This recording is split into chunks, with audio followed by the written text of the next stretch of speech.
नमस्कार प्यारे बच्चों, हिंदी की कक्षा में आपका हार्दिक अभिनंदन है।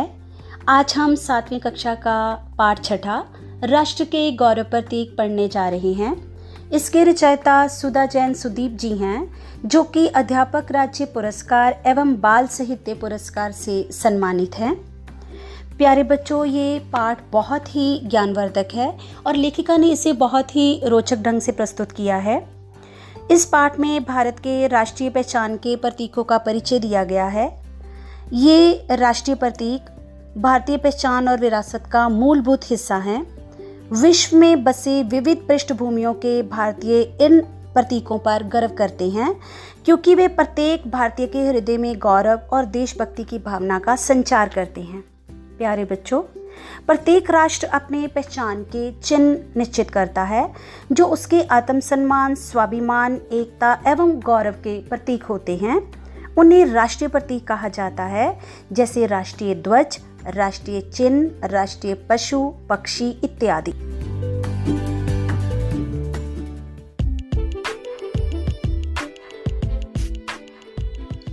प्रत्येक राष्ट्र का अपना ध्वज होता है, जो उसके स्वतंत्र होने का संकेत है। प्यारे बच्चों, आप चित्र में राष्ट्रीय ध्वज देख रहे हैं। ये देश की अखंडता और एकता का प्रतीक है। इसमें 3 रंग की पट्टियां हैं, इसीलिए इसे तिरंगा कहा जाता है। सबसे ऊपर केसरिया, बीच में सफ़ेद और नीचे गहरे हरे रंग की पट्टी है। केसरिया रंग देश की शक्ति और साहस का प्रतीक है, जबकि बीच की सफ़ेद पट्टी शांति और सत्य का प्रतीक है और निचली हरी पट्टी उर्वरता, हरियाली, खुशहाली को दर्शाती है। सफ़ेद पट्टी के मध्य में आप देख रहे हैं एक नीले रंग का चक्र, जिसे विधि चक्र या फिर धर्म चक्र भी कहा जाता है। इसमें 24 तीलियां होती हैं। इसे 3री शताब्दी ईसा पूर्व मौर्य सम्राट अशोक द्वारा बनाए गए सारनाथ मंदिर से लिया गया है। ये चक्र हमें निरंतर गतिशील बनने का संदेश देता है। भारत की संविधान सभा में राष्ट्रीय ध्वज का प्रारूप 22 जुलाई 1947 को अपनाया गया, परंतु जिस ध्वज को बच्चे आप देख रहे हो, इसे यहाँ तक पहुँचने के लिए बहुत सारे रूपों में से निकलना पड़ा। बहुत इसमें परिवर्तन आए। जो प्रथम राष्ट्रीय ध्वज था वो 7 अगस्त 1906 को पारसी बागान में कोलकाता में फहराया गया था। इस ध्वज में लाल पीले रंग की पट्टियां थी। ये इन रंगों से सुशोभित था। इसे पिंगाली वेंकैया द्वारा डिज़ाइन किया गया था। फिर बच्चे इसमें थोड़ा सा परिवर्तन और आया। द्वितीय ध्वज जो था वो पेरिस में मैडम कामा और उनके साथ निर्वासित किए गए क्रांतिकारियों द्वारा फहराया गया था। ये बर्लिन में हुए समाजवादी सम्मेलन में प्रदर्शित किया गया था। फिर बच्चे इसका थोड़ा बहुत स्वरूप बदला और 1921 में विजयवाड़ा में जब अखिल भारतीय कांग्रेस कमेटी का सत्र हुआ, तो एक आंध्र प्रदेश के युवक ने गांधी जी को एक ध्वज बनाकर दिया, जो 2 रंगों से बना हुआ था। एक था लाल और दूसरा था हरा, जो 2 प्रमुख समुदायों को प्रकट करता है। तो गांधी जी ने सुझाव दिया कि भारत के विशेष समुदाय का प्रतिनिधित्व करने के लिए भी रंग होना चाहिए, तो उन्होंने उसमें एक सफ़ेद पट्टी और राष्ट्र की प्रगति का संकेत देने के लिए चलता हुआ चरखा होना चाहिए, ये कहा और फिर इसी रूप को अपनाया गया। परंतु आज जो हमारे पास स्वतंत्र भारत का ध्वज है, उसमें चरखे के स्थान पर धर्म चक्र को अपनाया गया है। हमारा राष्ट्रीय ध्वज हमारे देश की संस्कृति, विरासत, सभ्यता, इतिहास को दर्शाता है। हवा में लहराता हुआ तिरंगा हमारी आज़ादी का प्रतीक है। ये हमें उन स्वतंत्रता सेनानियों की याद दिलाता है, जिन्होंने ब्रिटिश हुकूमत से लड़ते हुए देश के लिए बलिदान दे दिया। भारतीय गणराज्य प्रत्येक व्यक्ति से भारतीय राष्ट्रीय ध्वज के आदर और सम्मान की अपेक्षा करता है। इसीलिए राष्ट्रीय ध्वज का अनादर रोकने के लिए कुछ कानून और नियम बनाए गए हैं। लहराया जाने वाला तिरंगा सिर्फ खादी या फिर हाथ से बुने कपड़े से ही बनाया जा सकता है। और दूसरा कि समारोह के दौरान तिरंगा ध्वजवाहक द्वारा दाहिने कंधे पर ही धारण किया जा सकता है। प्यारे बच्चों, यह जो हमारा राष्ट्रीय ध्वज है, ये हम सब नागरिकों की आशाओं और आकांक्षाओं को दर्शाता है। ये हमारे लिए राष्ट्रीय गर्व का प्रतीक है। हमारा राष्ट्रीय ध्वज वैसे तो सभी पर्वों, विशेष अवसरों पर, स्कूलों, सरकारी कार्यालयों के मुख्य भवनों पर लहराया जाता ही है, परंतु 23 जनवरी 2004 से संविधान द्वारा भारत के सभी नागरिकों को इसे अपने घर, सार्वजनिक पार्कों आदि में सम्मान के साथ फहराने का अधिकार दिया गया है। प्रत्येक वर्ष राष्ट्रीय पर्व स्वतंत्रता दिवस पर देश के प्रधानमंत्री लाल किले की प्राचीर पर इसे फहराते हैं और गणतंत्र दिवस को राष्ट्रपति द्वारा देश की राजधानी दिल्ली में फहराया जाता है और ये हमारे लिए गर्व का प्रतीक है।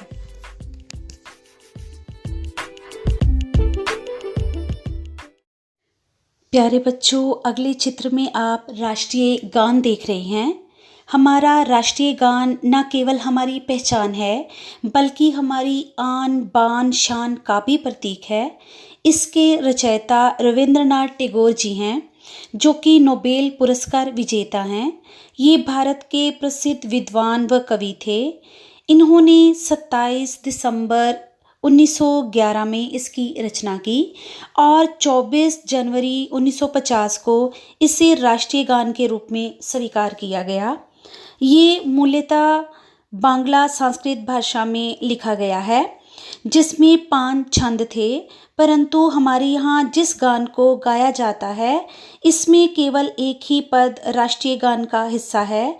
इसके गायन में 52 सेकंड लगते हैं। जब राष्ट्रीय गान गाया या बजाया जाता है तो इसके सम्मान में हमें सावधान की मुद्रा में खड़े होना चाहिए। ये गान न केवल देशभक्ति, राष्ट्रीय निष्ठा को प्रदर्शित करता है, बल्कि हमारी राष्ट्रीय विरासत को भी दर्शाता है। बच्चों, हमारे लिए ये बहुत ही गर्व का विषय है कि यूनेस्को ने इसे विश्व का सर्वश्रेष्ठ राष्ट्रीय गान का गौरव प्रदान किया है। तो चलिए सुनते हैं अपना राष्ट्रीय गान।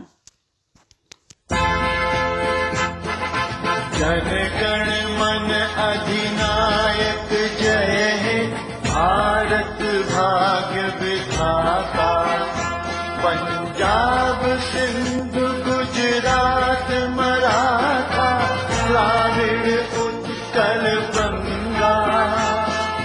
विंध्य हिमाचल यमुना गंगा, उच्छल जलधि तरंगा।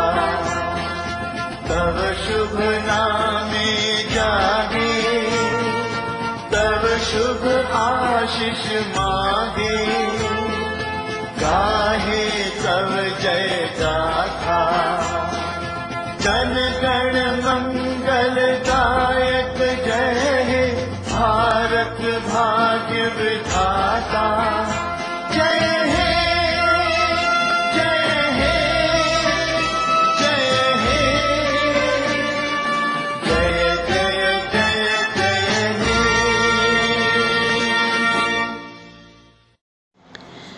कई बार ये जानने की उत्सुकता होती है कि इस गान का अर्थ क्या है, इसे किसे संबोधित किया गया है। तो बच्चे, इसमें जो प्रथम पंक्ति है, जन गण मन अधिनायक जय है, इसमें अधिनायक कौन है?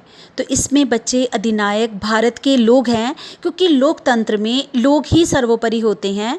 कवि अधिनायक अर्थात लोगों की स्तुति करता हुआ उनकी जय बोलता है। हे भाग्य विधाता अर्थात भारत की किस्मत बनाने वाले, तुम्हारी जय हो। पंजाब सिंध गुजरात मराठा, द्राविड़ उत्कल वंग। तुम्हारा नाम पंजाब, सिंध, गुजरात और मराठों के दिलों के साथ साथ बंगाल, उड़ीसा और द्राविड़ों को भी उत्तेजित करता है। विंध्य हिमाचल यमुना गंगा, उच्छल जलधि तरंग।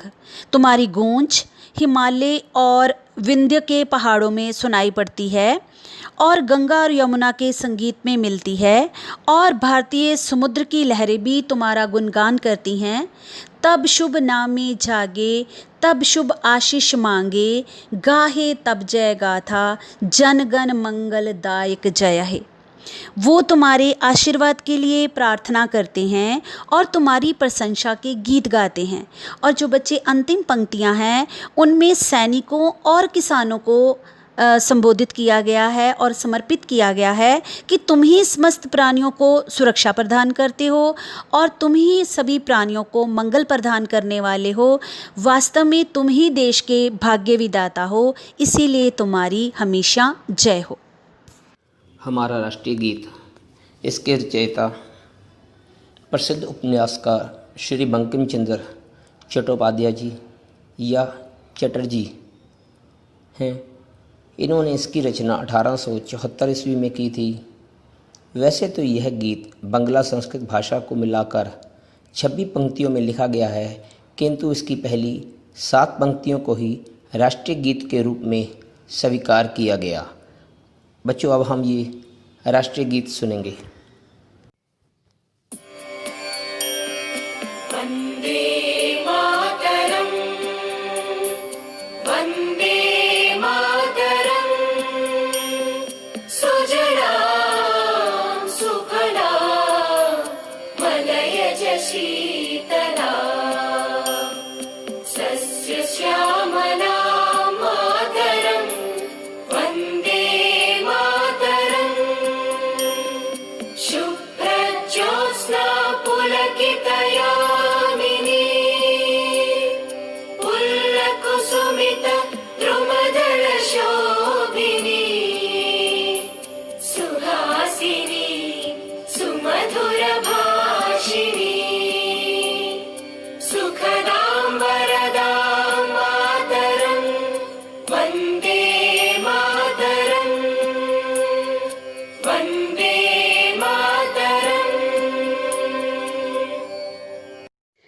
प्यारे बच्चों, राष्ट्रीय गीत में भारत माँ की वंदना की गई है।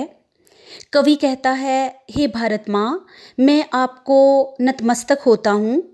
जो माँ पानी से सींची, फलों से भरी, दक्षिण की वायु के साथ शांत, कटाई की फसलों के साथ गहरी होती है। कवि भारत माता की स्तुति करता हुआ, उनका गुणगान करता हुआ कहता है, तुम्हारी रातें चांदनी की गरिमा से प्रफुल्लित होती हैं। तुम्हारी ज़मीन खिलते हुए फूलों वाले वृक्षों से सुंदर ढकी हुई है। तुम्हारी वाणी में हंसी की मिठास है। तुम सुख देने वाली हो, तुम वर देने वाली हो। हे भारत माँ, मैं आपको शत शत प्रणाम करता। राष्ट्रीय चिन्ह जिस पर 3 शेर बने हुए हैं, वास्तव में ये 3 नहीं 4 शेर हैं। इसके बिल्कुल नीचे अशोक चक्र बना हुआ है। अशोक चक्र के साथ संरक्षक के रूप में पूर्वी दिशा में हाथी, पश्चिम दिशा में बैल, उत्तर दिशा में सिंह और दक्षिण दिशा में सरपट दौड़ता हुआ घोड़ा चिन्हित है।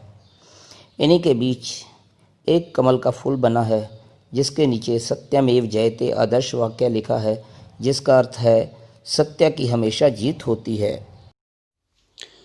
प्यारे बच्चों, अगला चित्र है महात्मा गांधी जी का। ये हमारे राष्ट्रपिता हैं। इनका पूरा नाम मोहनदास करमचंद गांधी था। महात्मा गांधी युग पुरुष थे, जिनके प्रति पूरा विश्व आदर की भावना रखता है।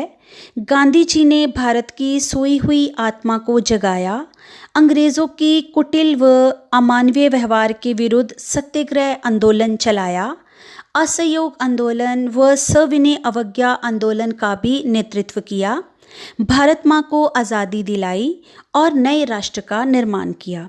इसीलिए इन्हें राष्ट्रपिता कहा जाता है। इन्होंने राष्ट्रीय एकता, छुआछूत का उन्मूलन, आर्थिक विकास, सामाजिक स्वतंत्रता पर विशेष रूप से बल दिया। आपने लोगों को अपना काम स्वयं करने के लिए प्रेरित किया। आपने विदेशी वस्तुओं का बहिष्कार करके स्वदेशी वस्तुओं को अपनाने पर बल दिया। इन्होंने अपने महान विचारों और आदर्शों के ज़रिए सच्चे अर्थों में स्वतंत्रता आंदोलन की नींव रखी। इन्हीं गुणों के कारण रविंद्रनाथ टैगोर द्वारा इन्हें एक पत्र में महात्मा कहकर संबोधित किया गया। 6 जुलाई 1944 को सुभाष चंद्र बोस जी ने भी इन्हें राष्ट्रपिता कहकर संबोधित किया। लॉर्ड माउंटबेटन के अनुसार विश्व शायद आने वाली कई शताब्दियों तक उनके जैसे व्यक्ति को नहीं देख पाएगा, इसीलिए इन्हें युग दृष्टा या फिर युग सृष्टा कहा जाए तो ये कोई अतिशयोक्ति नहीं होगी। स्वतंत्र भारत में गांधी जी के जन्म को राष्ट्रीय जयंती अर्थात राष्ट्रीय पर्व के रूप में मनाया जाता है। संयुक्त राष्ट्र संघ ने भी वर्ष 2007 से गांधी जयंती को विश्व अहिंसा दिवस के रूप में मनाए जाने की घोषणा की है, जो कि हमारे लिए बहुत ही गर्व का विषय है। तो ऐसे महान व्यक्तित्व का हमारा देश हमेशा ऋणी रहेगा। बेटे, जो सामने चिन्ह देख रहे हो, ये हमारी राष्ट्रीय मुद्रा का चिन्ह है। इसे 15 जुलाई 2010 को ही आधिकारिक रूप से मान्य किया गया है। IIT गुवाहाटी के प्रोफेसर D उदय कुमार ने इसको तैयार किया।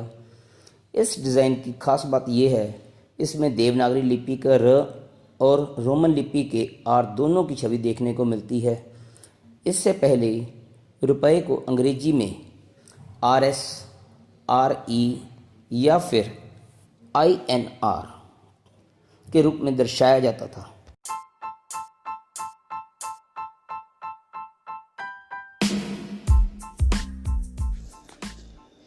आम भारत का राष्ट्रीय फल है। आम मूलतः भारत का ही है। ये प्राचीन काल से ही भारत में उगता आया है। भारत में आमों की 100 से भी अधिक किस्में पाई जाती हैं। ये बहुत ही पौष्टिक है। इसमें विटामिन A, C, D पाया जाता है। पूरे विश्व में ये अपनी मिठास और स्वाद के लिए जाना जाता है।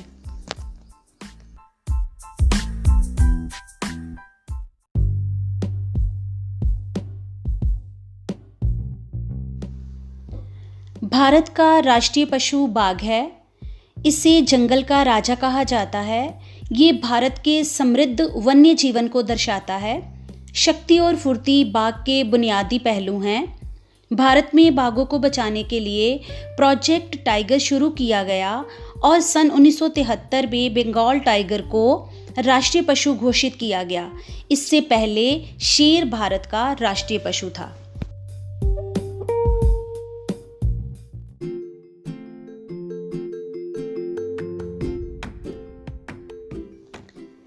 भारत का राष्ट्रीय फूल कमल है।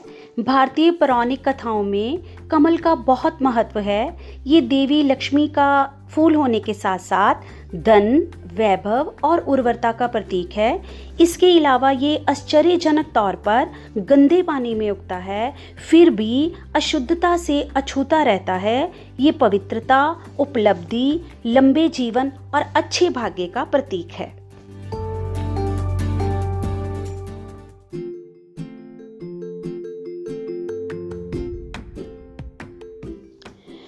अगला चित्र है बरगद का पेड़।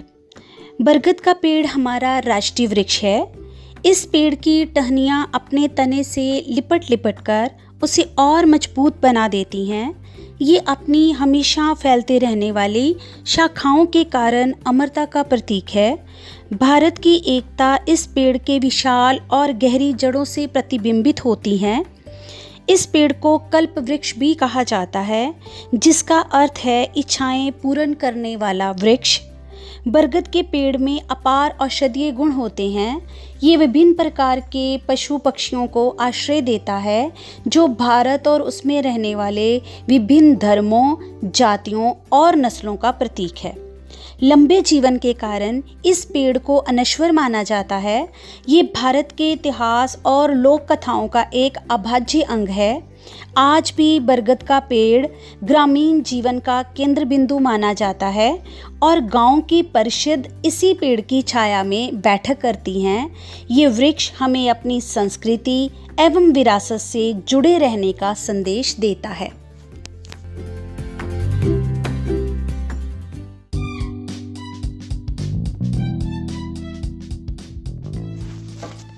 भारत का राष्ट्रीय पक्षी सन 1963 में मोर को राष्ट्रीय पक्षी घोषित किया गया, क्योंकि ये पूरी तरह से भारतीय संस्कृति और परंपरा का हिस्सा था। मोर शिष्टता और सुंदरता का प्रतीक है। मोर को राष्ट्रीय पक्षी चुने जाने का एक कारण इसका पूरे देश में पाया जाना भी है। हर आम व्यक्ति इस पक्षी से परिचित है। इसके अलावा मोर किसी और देश का राष्ट्रीय पक्षी नहीं है। इन्हीं कारणों के चलते मोर को राष्ट्रीय पक्षी बनाया गया।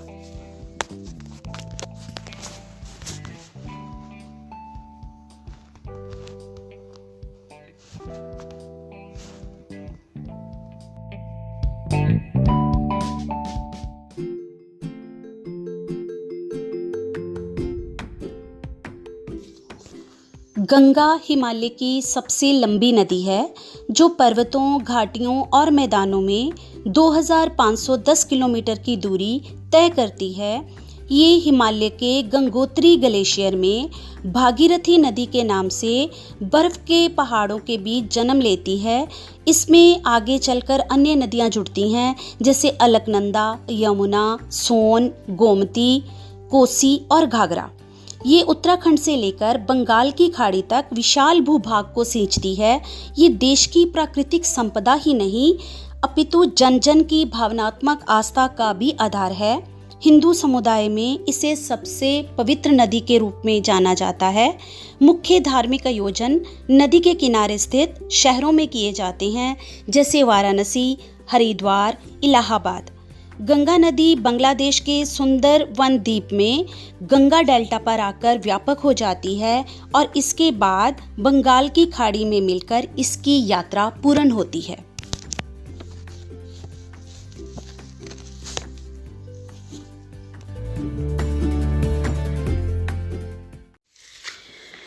बच्चे, जो अगला चित्र आप देख रहे हैं ये हमारा राष्ट्रीय कैलेंडर है। इसे शक संवत कहते हैं, जिसे 22 मार्च 1957 को अपनाया गया था। इससे पहले भारत में ईसा संवत कैलेंडर का उपयोग होता था। शक संवत कैलेंडर में एक वर्ष में 365 दिन और यानी 12 देसी महीने चैत्र से फागुन तक होते हैं। चैत्र की प्रथम तिथि यानी देसी वर्ष का आरंभ सामान्य वर्ष में 22 मार्च को और लीप वर्ष में 21 मार्च को होता है। इस कैलेंडर का ग्रेगोरियन कैलेंडर से सटीक मिलान किया गया होता है। राष्ट्रीय खेल हॉकी। भारतीय खिलाड़ियों ने सन 1928 से सन 1956 तक भारत को 6 ओलंपिक स्वर्ण पदक दिलवाए। इसी बीच उन्होंने 24 मैच खेले और सभी के सभी जीते। इसीलिए हॉकी को हमारा राष्ट्रीय खेल घोषित किया गया।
ध्यान रखना चाहिए। इसका सम्मान राष्ट्र का सम्मान होता है। ये हमें राष्ट्रीय एकता और भावनात्मक एकता के सूत्र में बांधते हैं। प्यारे बच्चों, आज हमने सभी राष्ट्रीय प्रतीकों को जाना, समझा। तो यहाँ हमारा परम कर्तव्य बनता है कि हमें इनका सम्मान करना चाहिए और हमेशा इसकी रक्षा और सम्मान के लिए तत्पर रहना चाहिए। यही हमारा परम धर्म है और कर्तव्य है। बहुत बहुत धन्यवाद।